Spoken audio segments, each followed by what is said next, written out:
Salam, selamat pagi Bapak Ibu dan saudara-saudari yang terkasih.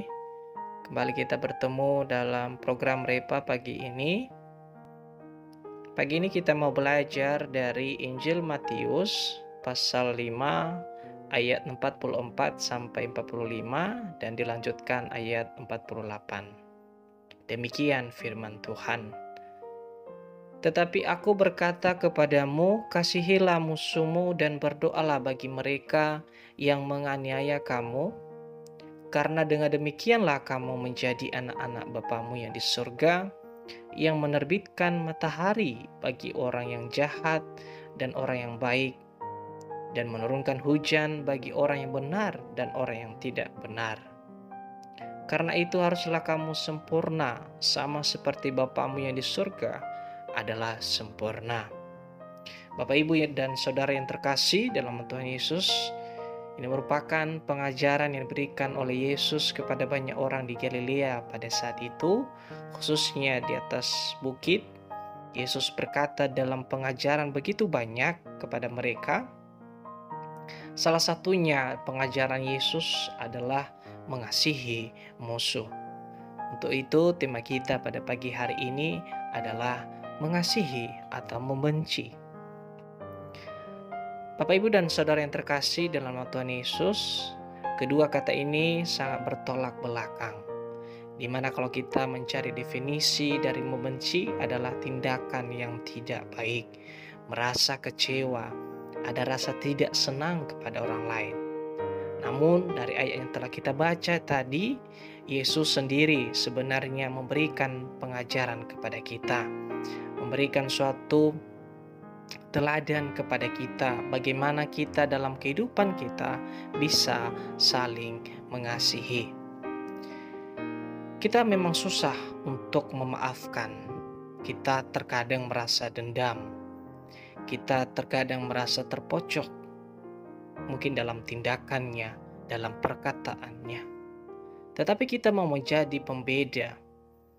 Berbeda dengan mereka bukan berarti kita harus menjauhi mereka atau merasa sudah benar dalam hidup ini.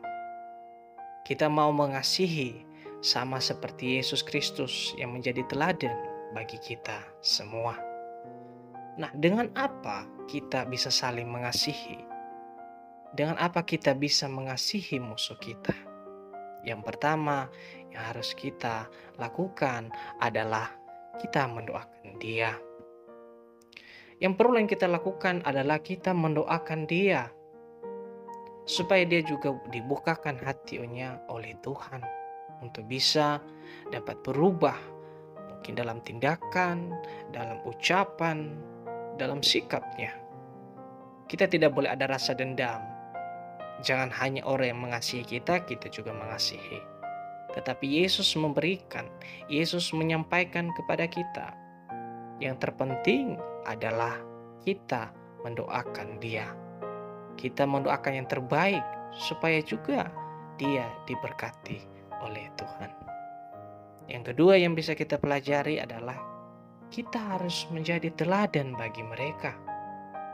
Ayat 45 itu, kita menjadi anak-anak Tuhan. Menjadi anak-anak Tuhan adalah menjadi terang bagi mereka. Gambaran yang Tuhan berikan adalah kita menjadi matahari. Kita harus menjadi contoh baik dalam sikap kita, perkataan kita setiap hari. Kita harus juga memberkati mereka dalam berbagai apapun. Jangan menjauhi mereka, tetapi kita mau menolong mereka. Kita mau membantu mereka. Yang ketiga yang bisa kita pelajari adalah kita harus sama seperti Tuhan.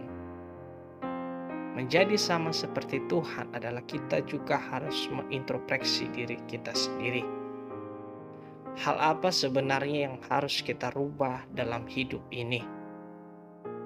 Sehingga musuh kita juga bisa melihat, bisa mengerti, bisa paham bahwa tindakan sikap kita dapat memberikan contoh yang baik bagi mereka. Kita harus mencari solusinya. Jadi dengan apa kita harus mengasihi sesama kita? Dan musuh itu yang dikehendaki oleh Allah adalah hal yang terbesar yang kita lakukan adalah dapat mengasihi musuh kita. Salah satu ayat Alkitab di dalam Perjanjian Lama di Amsal 24 ayat 17 mengatakan demikian. Jangan bersukacita kalau musuhmu jatuh, jangan hatimu beria-ria kalau ia terperosok. Demikian firman Tuhan. Mari kita bersatu di dalam doa. Allah yang kami sembah di dalam nama Tuhan Yesus, bersyukur pagi ini Tuhan kami datang kepadamu dalam renungan pagi ini. Penyertaan-Mu kepada kami begitu besar Tuhan. Hingga sampai detik ini kami bisa menikmati dari firman-Mu Tuhan yang memberikan gambaran bagi kami untuk tetap taat dalam setiap ajaran yang Kau berikan kepada kami. Bagaimana kami juga bisa mengasihi sesama kami. Bukan hanya sesama kami yang telah mengasihi kami. Mungkin berat Tuhan, tetapi kami mau berusaha. Kami mau melakukan supaya mendatangkan kebaikan dalam kelangsungan kehidupan kami. Berkati setiap kami dalam setiap rancangan dan usaha kami, pekerjaan, pendidikan kami. Engkau tolong Tuhan, jikalau dalam saat ini ada jemaat-Mu yang sedang sakit, Kau sembuhkan Tuhan, Kau tolong. Kami percaya kuasa-Mu Tuhan selalu nyata di dalam kehidupan kami. Haleluya.